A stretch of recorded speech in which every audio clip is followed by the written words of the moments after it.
that God self didn't abandon us when everybody else abandoned us or made us feel so lonely, that God is with us and is a companion with our journey and helps us, doesn't just leave us there, but helps us to work towards healing.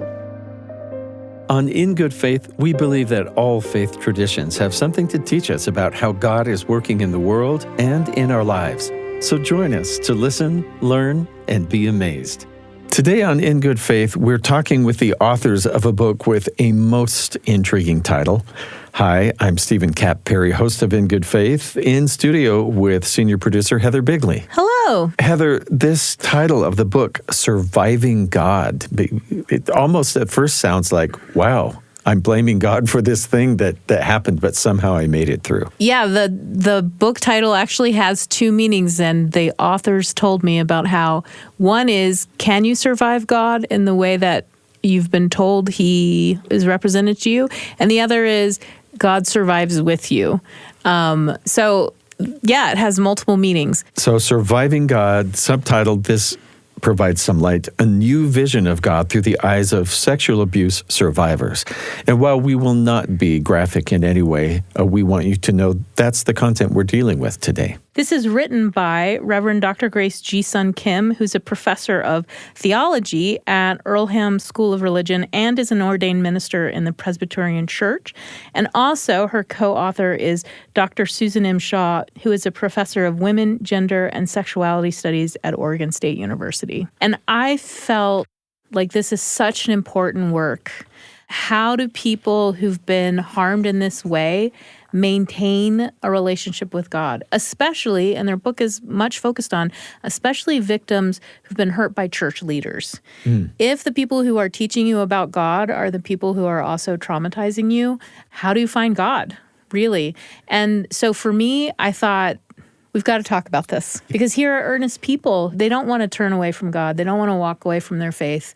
They want to find a way to heal and become stronger and come closer to God. And there are people who may be telling them, well, everything's God's will. And so it seems like to preserve their faith and their hope in God, they have to find a different way of approaching or seeing God. So how did you start with them to get into this? Well, I actually started thanking them. I am myself a sexual abuse survivor, and the book was really, really difficult for me. And I wanted to know, how could you write about these things? It seems so painful. And so we talked about that. You have to situate yourself in what you're writing. And so doing theology is always contextual. And so we started with the context of the two of us, but because we wanted to bring in other voices, and that's why we reached out to other people as well and talked to other survivors. But it was a hard write. I've never written about this stuff like this before. Yeah. And so it took me a bit to say, oh, am I really going to say these things? And so it was difficult, but I think it needed that kind of honesty for it to be authentic. The only way to make it real was to make it personal, because it's too difficult to write about it theoretically, even though it may be a little easier for the author. But if you're not going to share, I don't think it's going to become real to the reader. And for me, I always say when I teach theology, theology is biography and biography is theology. So we come to know who God is from our own stories, our own personal experiences. And many abuse survivors, they compartmentalize or they put it aside so that you don't have to deal with it in order to survive. But for us trying to write this, we needed to bring that in. And I think it was maybe Susan's idea to ask other people to share their stories. So Susan did a lot of outreach on social media and within our circles and people that we knew. And I think that helped it become a stronger book, including other voices, because this is not just something that happens just to one or two people. It happens too often in our churches too. We started thinking about this really after Me Too had gained a lot of momentum and Church Too had been moving along, and we'd had the Kavanaugh hearings, and the Houston Chronicle had started the conversation about abuse among Southern Baptists, and that was really picking up steam, and that's my tradition, so that was really personal. And so that was sort of the context to think about what's the role of theology in this, and all the theology that you hear coming at you within churches is the stuff that's coming from higher up. It's coming from predominantly straight white men, and that's part of the problem. And we realized in the midst of all of that we needed to address that. I think it's one of the biggest theological points that you're going to dismantle is this idea that God wills all things or controls all things. So talk to me about this. Why is this detrimental to abuse victims? Susan and I have a similar background. I grew up in a very conservative, evangelical, Presbyterian church, but it really taught the theology of this omnipotent God. God is in control of everything, and nothing really happens outside of God's will. I was always taught that. And so when bad things happen, though, that doesn't make any sense. Is God punishing me? Why is this happening if God is in control? And it's not just sexual abuse. There's physical abuse, mental abuse.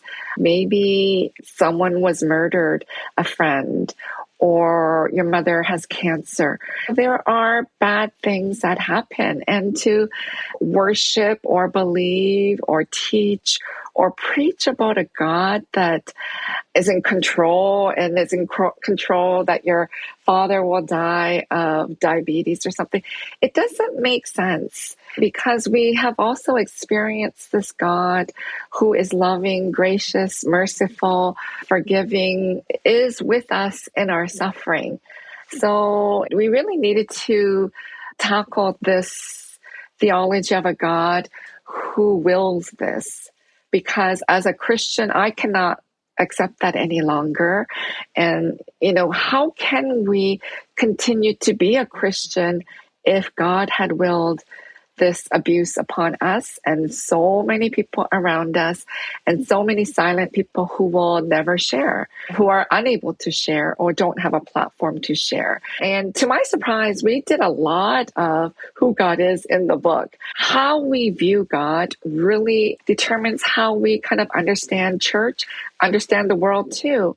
I remember so clearly the day that it just dawned on me that if God caused it or willed it or even allowed it, that was not a God I could love. There was no lesson so important that was the only way I could learn it. And so I could not make sense of it. I couldn't resolve it. And so I knew I had to find some other way. And it's interesting because Grace and I both ended up at process theology for a lot of this. And that was the thing that allowed me to stay Christian, because it was a way of answering that question. Because in process theology, God is not in control, God is not coercive power, but God is persuasive love, who's at work in every particle of the universe. And that gave me that way to answer that question of, no, God certainly didn't cause it, and God couldn't have stopped it. Because if God could have stopped it, I don't love that God. But the God who suffered with me and the God who helped me survive it and was with me in surviving, that God I can love. I think for me that sort of tenet that comes out of this idea of God wills it all is there's something you were supposed to learn. Like you were being taught something that could only be taught in this way, is a sub-corollary of that. And that for me is so painful, and the idea that people are carrying that around. And I really appreciated that you gave voice to that and are taking that apart. I just love this idea of the kaleidoscope image of God. That had never occurred to me, and I found it incredibly helpful. So, Susan, why don't you start us off, explain what that means, and then let's move into how that might help survivors. So one of the things important in intersectional theology is not to create images of God that are concrete. It's this idea that we take a perfectly good and helpful image, but then we turn it into a concrete reality, which of course then no longer reflects what it was trying to teach us. And we've done that with metaphors like Father, and Lord and Master. And so these images have to keep shifting because no one image captures who God is. And the images are really different depending on where you are. And that's one of the things I love about doing intersectional theology is I hear the voices of Korean American women like Grace. And, I listen to Black women, to Indigenous women, and I learn so much from that. And their images of God come from experiences I could never have. And so the only way for me to access those images is by listening to them. And so that's where the idea of the kaleidoscope came, is that our images of God should be constantly shifting. We should hold them tentatively, recognizing they give us a picture, but it's not the whole picture. And recognizing that they're all important, but none of them is completely full. And that's why we need all of them, is because all I can access is my tiny slice of things. And those others enrich me even if I don't understand them. And then probably the most difficult thing, of course, is we have to hold these things in tension, because sometimes those images can be competing and they can be at odds. They can be directly oppositional to one another. And so we have to do what Vivian May, who writes about intersectionality, calls both and thinking. So that rather than doing either or, the kaleidoscope is both and. And so God can be both this and this, even though they're at odds with one another. And so that keeps us off balance, but that's what we should be. Because if we ever start to think we've got the one right image, then that becomes foundational in the ways that we oppress other people. And it really leaves room for the mystery of God. Because if we just keep saying God is this, we are almost like creating God in our image. So we have to be very careful about that. This kaleidoscope image of God really shows us that we are finite beings. God is the infinite. With our little brains, we can never imagine the fullness of God. Augustine said, if you think that is God, then that is not God. So we really need to rethink what the church has taught us about God, how we interpret Scripture, which biblical passages are we going to use to reinforce this patriarchal image of God, and really leave room for reimagining this kind of fluidity, this process, this mystery understanding of God. And if we move in that way, we really encountered this beautiful, loving God that embraces our whole brokenness. It's just a more beautiful and a fuller and a deeper understanding of God. God is the one who suffers and survives along the abused. Our suffering broke God's heart. God works with us. God as a child. God is a loving collaborator in creation of healing, justice, and peace. Those are just 4. I think there were many more within the book. Which of these really speaks to each of you? Grace, why don't you start? Is there an image of God that speaks to you? Co-sufferer. So that is really helpful for me, because when you're suffering sexual abuse, and then we can also talk in general terms to any kind of abuse, you feel so alone. Like you're isolated. You're so scared to open up. You don't want to talk about what had happened to you because you think people may judge you. The church will blame you. Your parents may blame you. Your friends will think something's wrong with you, that you instigated this. So in this aloneness and isolation, the understanding that God is with you, a companion on the journey, that God self didn't abandon us when everybody else abandoned us or made us feel so lonely, that God is with us and is a companion with our journey and helps us, doesn't just leave us there, but helps us to work towards healing. This empowerment from God, that God is really in a relationship with us, means so much. And I think that is what really helped me in my own journey towards healing. because I grew up with a God that said, oh, God willed all these things to happen. And then to move to a God that suffers, co-suffers with us, is in this journey with me, made a world of a difference. And I'm hoping that people will read this and understand that God is in their midst, that they can really feel the presence of God as a companion along the journey.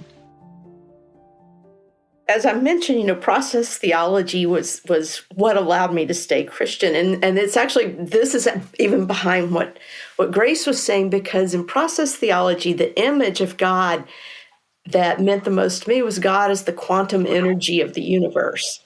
As I acknowledge in the book, this is kind of a heady thing, but that's where I live, is in my head.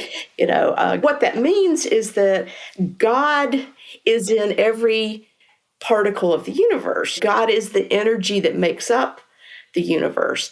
And so that's how God suffers with us, is because God is in these very atoms and subatomic particles that make up our being. And so in that, God experiences what we experience. But God's not passive in that. So God's not controlling it, but God is at work in every particle of the universe, calling us to fulfill God's divine intention for us. And so what that means is that God experiences our suffering, and at the same time, God is within the perpetrator, calling them to be better than they are. That abuse is not God's divine intention. And so God is calling us always toward justice and love. And yet God doesn't force us to do those things. And God cannot force us. I mean, that's the other thing in process theology, is that it's very clear that it's not that God chooses not to use God's power. It's that God can only do what God can do. And so part of what God cannot do is force us to do things, or force the world to do things, force matter to do things. And so that, for me, it solved the problem, one, of did God will allow this? It also did what Grace talked about. It meant God suffered with me and was present in this and understands it. And then it also allowed me to say, God doesn't want this, and in fact, God calls us to something else. And then that becomes, for me, this energy, this drive toward making change in the world. And my teaching and all of that is driven by this belief that we're called to a just and loving world. And I may not see it in my lifetime, but I still believe it's possible that we can make other choices. That's another thing in process theology is the future's open-ended. There's not something out there that God has predetermined we're moving toward. It's open. And so we can choose differently. We don't have to keep repeating these patterns of patriarchy and racism and heterosexism and so on. We can be different people. And that's what that image helps me work toward. I really appreciated that God as child. I think in my own process of healing, recognizing the holiness of children and also the vulnerability. And so when you mention that, like thinking of God as a child, a holy child who comes but also needs to be protected, I think that was really beautiful for me. Thank you. Thank you for that. Yeah, and I do want to give credit there, because that's Rita Brock's image. And it just, same thing, it struck me. I thought it was such an apt image of vulnerability and, goodness gracious, as a people who claim incarnation. So the vulnerability was real, because eventually it led Jesus to the cross. It was real. It killed him. And so I think that image is really important, and I appreciated finding that and being able to expand on it a little bit in the book. This is In Good Faith. We'll be back with more in just a moment.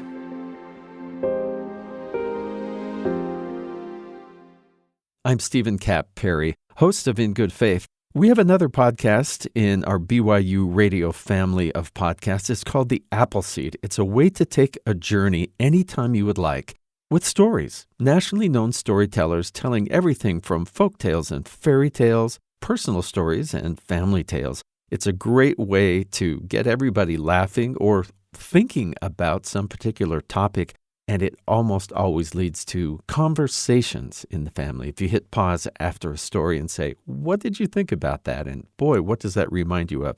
That is a fun time to get to share each other's stories, and that's what the Appleseed does. Check out the podcast wherever you get your podcasts. Welcome back to In Good Faith, where we're speaking with Reverend Dr. Grace G. Sun Kim and Dr. Susan M. Shaw about their new book, Surviving God. They began to observe the word joy in this book, and then the last chapter is all about surviving with joy. And there were a couple of things from the last chapter that touched me. Susan, you wrote that joy is a gift and a discipline. And then Grace had this phrase of the body as a holy place of miracles. These were two things I found particularly moving. For me, whenever I write a book, I feel like there's a lot of negative things that we're exploring. And I feel we can't just leave it there. It has to be something good out of all this discussion about abuse and about surviving. So we somehow landed on joy, and I'm so glad we did, because there's not many theological books on joy. So Christianity was born under Roman Empire, and the Roman Empire had influenced how we view God, how we view Jesus, this Greco-Roman philosophy. And dualism is so embedded in our Christianity, and it has been for the last 2,000 years, and it's really, really hard to dismantle it. But within that dualism, it's very simple. It just likes to split the world into two. And so we have man and woman, and of course, man is better than woman. We have heaven and earth, and of course, heaven is better than earth, and spirit and body, and of course, spirit is better than our body. So we have this dualistic worldview. Nothing on this earth is that important, because, as Brian McLaren says, it's all a massive evacuation plan to go to heaven, right? So it doesn't matter. So if you are abused, it doesn't matter. Your bodies is nothing to you. You just overcome it because it is the kingdom of heaven. But our bodies are important. What happens here on earth is just as important. We saw that in the Exodus story. God cared about them living as enslaved people in Egypt and brought them out of enslavement. God cares about the African Americans who were enslaved, bringing them out of enslavement. God cares about our bodies and how it can be broken by patriarchy and by abuse. So when we're talking about joy, joy really requires us to be fully present, mindful of all the wonders that it holds. We're attentive to our senses, to our physical being, and the people around us, our context. And, we can find joy in our present experiences. And I think that is such a helpful way for us to overcome the experiences, working towards liberation, understanding that there is joy, and we don't want to live in this pain and suffering, but we can be liberated, and God is with us in this journey, and God can help us and bring us joy in this moment. The kinds of things I was thinking about, joy is both gift and discipline. And again, I have to go back to process theology, because process says that, the divine intention is enjoyment. And that's not like hedonism, but rather it's exactly what Grace described. It's being fully present and aware in the present moment, because that is all you have. And this is what place where Grace and I disagree, because I think that is all you have. And I'm good with that.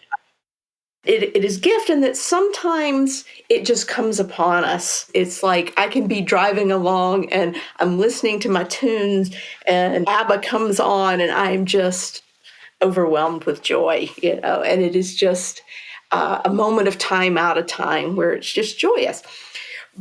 But we don't sit around waiting on that. That joy is also something we practice. And we do that by teaching ourselves to pay attention to the world around us.